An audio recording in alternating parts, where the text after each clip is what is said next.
लेकिन दुख की बात यह है कि इस दौरान यहाँ सभी विरोधी पार्टियों की रही सरकारों में आपके प्रदेश सहित पूरे देश में भी सर्व समाज में से विशेषकर दलितों, आदिवासियों, पिछड़े वर्गों, मुस्लिम व अन्य धार्मिक अल्पसंख्यकों के साथ साथ गरीबों, मजदूरों, किसानों, छोटे व्यापारियों एवं अन्य मेहनतकश लोगों का भी पूर्ण रूप से विकास व उत्थान आदि नहीं हो सका है। इस मामले में खासकर मैं दलितों, आदिवासियों व अन्य पिछड़े वर्गों के लोगों को ये भी बताना जरूरी समझती हूँ कि इन्हें परम पूज्य बाबा साहब डॉक्टर भीमराव अंबेडकर के कड़े संघर्ष एवं अथक प्रयासों से भारतीय संविधान के तहत मिले कानूनी अधिकारों में से खासकर सरकारी नौकरियों में जो आरक्षण की सुविधा मिली है, तो उसे भी यहाँ शुरू से ही इन वर्गों के प्रति हीन व जातिवादी मानसिकता रखने वाली सभी राज्यों में भी बीजेपी व अन्य विरोधी पार्टियों की भी रही सरकारों ने इनका ये आरक्षण का कोटा अभी तक भी पूरा नहीं किया है।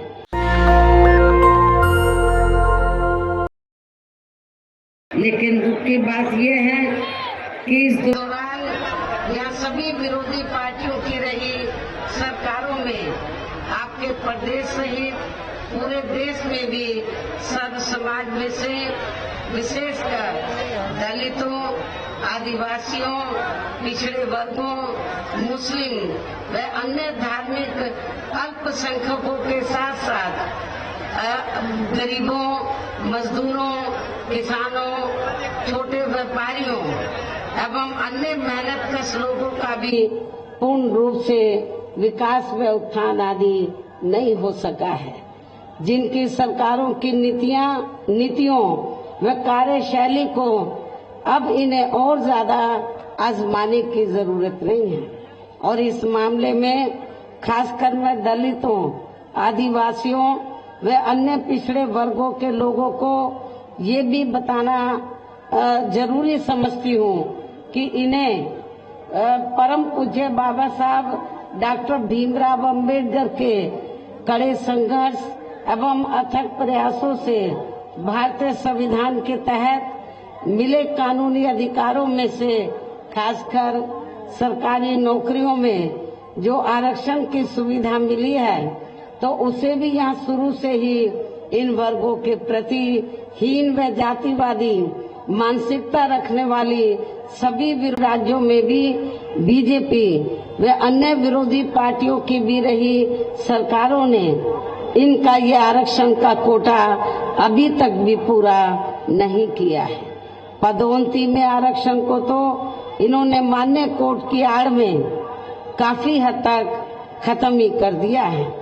और इस मामले में लगभग यही खराब स्थिति हमें यहाँ आपके मध्य प्रदेश स्टेट में भी देखने के लिए मिल रही है। इसके साथ ही अब इन वर्गों के लोगों को प्राइवेट सेक्टर में आरक्षण दिए जाने की व्यवस्था किए बिना ही केंद्र व राज्यों में भी ज्यादातर सरकारी कार्य यहाँ प्राइवेट सेक्टर के जरिए देश के अधिकांश बड़े बड़े पूंजीपतियों व धनना सेठों को ही दिए जा रहे हैं, जिसके कारण अब पूरे देश में इन वर्गों के लोगों को आरक्षण का बहुत कम ही लाभ मिल पा रहा है। और इससे अब पूरे देश में दलितों व आदिवासियों के साथ साथ अन्य पिछड़े वर्गों को भी काफी ज्यादा नुकसान हो रहा है। जबकि अन्य पिछड़े वर्गों के लोगों को ये भी मालूम होना चाहिए कि इन्हें मंडल कमीशन की रिपोर्ट के तहत आरक्षण की ये सुविधा केंद्र में कांग्रेस पार्टी की रही सरकार में नहीं मिली है, बल्कि बीएसपी के कड़े संघर्ष एवं अथक प्रयासों से ही केंद्र में रही श्री बीपी सिंह की सरकार में इन्हें ये सुविधा मिली है, जिसका अब यहाँ जातिवादी विरोधी पार्टियों की सरकारें इन्हें पूरा लाभ नहीं दे पा रही हैं। और यहाँ मैं आप लोगों को ये भी बता देना चाहती हूँ, अब चुनाव के दौरान खास तौर से कांग्रेस पार्टी के बड़े नेता ये कहते हैं कि अति पिछड़े वर्ग को पूरा लाभ दिलाने के लिए जातीय जनगणना होनी चाहिए, जातीय जनगणना। लेकिन शायद इन्हें ये मालूम होना चाहिए और अपने लोगों को भी ये मालूम होना चाहिए कि जब अंग्रेजों के जाने के बाद केंद्र में लंबे अरसे तक कांग्रेस पार्टी पावर में रही, तो कांग्रेस पार्टी की हुकूमत के दौरान सबसे पहले पिछड़े वर्ग के लोगों को आरक्षण देने के लिए तो जो सर्वे हुआ था, काका कालेलकर की रिपोर्ट आई, उसे कांग्रेस पार्टी की सरकार ने उस समय लागू नहीं किया। उसके बाद मंडल कमीशन की रिपोर्ट आई, उसे कांग्रेस पार्टी की सरकार ने लागू नहीं किया। तो जो कांग्रेस पार्टी अति पिछड़े वर्गों की मंडल कमीशन की रिपोर्ट को जिसने लागू नहीं किया, काका कालेलकर की रिपोर्ट को लागू नहीं किया, आज वो चुनाव के दौरान पिछड़े वर्गों की वोट लेने के लिए जो बड़ी बड़ी बातें कर रहे हैं जातीय जनगणना की, मेरे ख्याल आप लोगों को इनकी हवाई बातों के बहकावे में नहीं आना चाहिए, खास तौर से पिछड़े वर्ग के लोगों को। और पिछड़े वर्ग के लोगों को जो आरक्षण की सुविधा मिली है, तो ये देन बीएसपी की है। बीएसपी के अथक प्रयासों से श्री बीपी सिंह की सरकार में तो ये सुविधा इन्हें मिली है। इसके साथ ही श्री बीपी सिंह की सरकार में इन वर्गों के मसीहा परम पूज्य बाबा साहब डॉक्टर भीमराव अंबेडकर को भी यहाँ भारत रत्न की उपाधि से सम्मानित किया गया है, जिसके लिए वो हर प्रकार से पात्र भी थे। यानी कि कांग्रेस पार्टी ने लंबे अरसे तक पावर में रहकर बाबा साहब को भारत रत्न की उपाधि देना उचित नहीं समझा। तो ये बीपी सिंह की सरकार में बीएसपी के अथक प्रयासों से बाबा साहब डॉक्टर अंबेडकर को इस उपाधि से सम्मानित किया गया, जो बहुत पहले ही इनको ये सम्मान मिल जाना चाहिए था, जिसके लिए विशेषकर इतना जो डिले हुआ, तो जिसके लिए विशेषकर कांग्रेस पार्टी प्रमुख तौर से जिम्मेवार व कसूरवार भी है। इससे इन वर्गों के प्रति इस पार्टी की हीन व जातिवादी मानसिकता साफ झलकती है, जिसने फिर इनके कार्यों को आगे बढ़ाने वाले व हर मामले में समर्पित व्यक्तित्व मान्यवर श्री कांशीराम जी के देहांत होने पर केंद्र में रही इसी कांग्रेस पार्टी की सरकार के चलते एक दिन का भी राष्ट्रीय शोक घोषित नहीं किया गया था। इसे भी आप लोगों को याद रखना चाहिए। यहाँ मैं इन वर्गों के मामले में ये भी कहना चाहूंगी, केंद्र द्वारा देश की लोकसभा व राज्य विधानसभाओं में महिलाओं को जो 33% आरक्षण देने की व्यवस्था की गई है, तो उसमें एससी, एसटी व ओबीसी वर्गों की महिलाओं को अलग से कुछ भी आरक्षण नहीं दिया गया है। इतना ही नहीं, बल्कि इन वर्गों के लोगों को जुल्म जाति से निजात दिलाने के लिए जो भी अनेकों नियम व कानून आदि बने हैं, तो उन पर भी केंद्र व अधिकांश राज्यों की भी सरकारें सही से अमल नहीं कर पा रही हैं, जिससे अब यह खासकर दलितों व आदिवासियों के ऊपर शोषण करने वाले लोगों का मनोबल और भी ज्यादा बढ़ रहा है। और ये सब हमें यहाँ आपके मध्य प्रदेश स्टेट में भी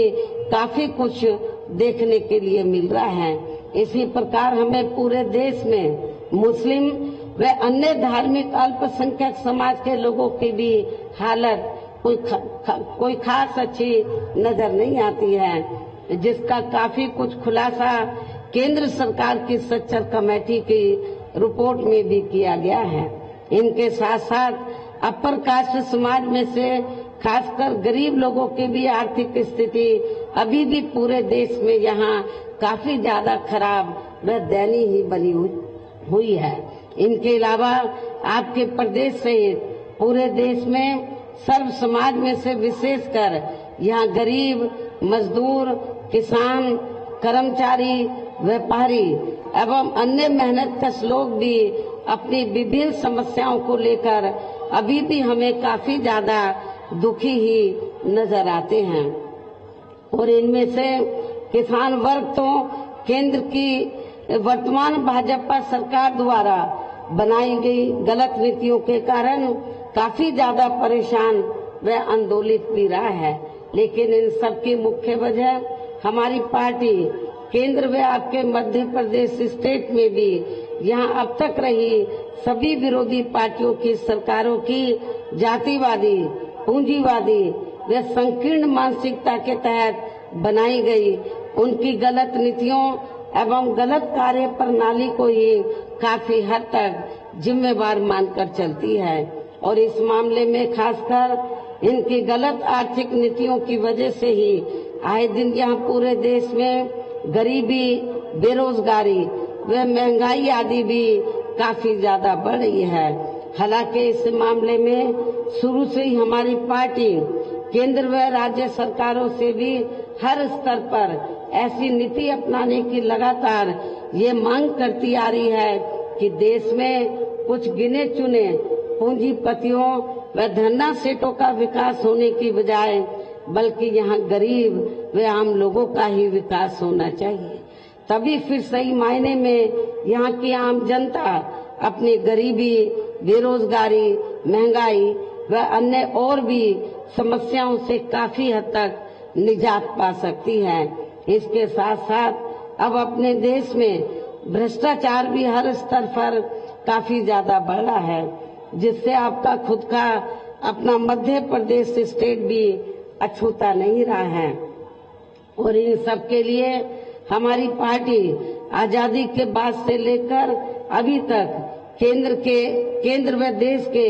अधिकांश राज्यों में तथा आपके खुद के अपने मध्य प्रदेश स्टेट में भी ज्यादातर सत्ता यहाँ गलत पार्टियों में से खासकर कांग्रेस, बीजेपी व इनकी सहयोगी पार्टियों के हाथों में ही आने को मानकर चलती है। और इन सभी विरोधी पार्टियों को हमारी पार्टी इसलिए भी जिम्मेवार मानकर चलती है क्योंकि आजादी के बाद से लेकर अभी तक लगभग ये सभी विरोधी पार्टियां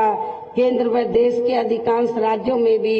ज्यादातर यहाँ बड़े बड़े पूंजीपतियों व धन्ना सेठों की ही आर्थिक मदद से सत्ता में आती रही हैं। और सत्ता में आ जाने के बाद फिर ये पार्टियां अधिकतर मामलों में अपनी आर्थिक एवं अन्य सभी नीतियां यहाँ आम जनता की समस्याओं को दूर करने के हिसाब से तैयार नहीं करती हैं, बल्कि देश के उन बड़े बड़े पूंजीपतियों व धन्ना सेठों को फायदा पहुंचाने के हिसाब से अपनी अधिकांश नीतियां तैयार करती हैं, जिनके धन व बल से चुनाव लड़कर ज्यादातर ये पार्टियां केंद्र व आपके राज्य सहित देश के अन्य राज्यों में भी अभी तक यह सत्ता में आती रही हैं, जिसके कारण अब पूरे देश में व आपके खुद के अपने प्रदेश में भी अभी भी हमें यहाँ सर्व समाज के लोग अधिकांश मामलों में अपनी विभिन्न समस्याओं को लेकर काफी ज्यादा दुखी व परेशानी नजर आते हैं। जबकि पूरे देश में बीएसपी ही अकेली एक ऐसी पार्टी है जो विरोधी पार्टियों की तरह देश के बड़े बड़े पूंजीपतियों व धन्ना सेठों की आर्थिक मदद से नहीं बल्कि अपनी पार्टी के ही आम कार्यकर्ताओं की आर्थिक मदद से चुनाव लड़कर यहाँ केंद्र के सबसे बड़े प्रदेश उत्तर प्रदेश में 4 बार हमारी पार्टी ने अपने नेतृत्व में यहाँ सरकार भी बनाई है। और हमने अपनी सभी चारों नई सरकारों में अपनी पार्टी की विचारधारा एवं सिद्धांतों के तहत चलकर वैसे तो यहाँ सर्व समाज के हितों का पूरा ध्यान रखा है, लेकिन सभी मामलों में प्राथमिकता पहले हमने वहाँ सर्व समाज में से विशेषकर उन दलितों, आदिवासियों, पिछड़े वर्गों, मुस्लिम नेशनल दस्तक की आपसे गुजारिश है कि अगर इसको बचाना चाहते हैं तो नेशनल दस्तक को सब्सक्राइब करने के लिए रेड कलर के सब्सक्राइब बटन को दबाएं,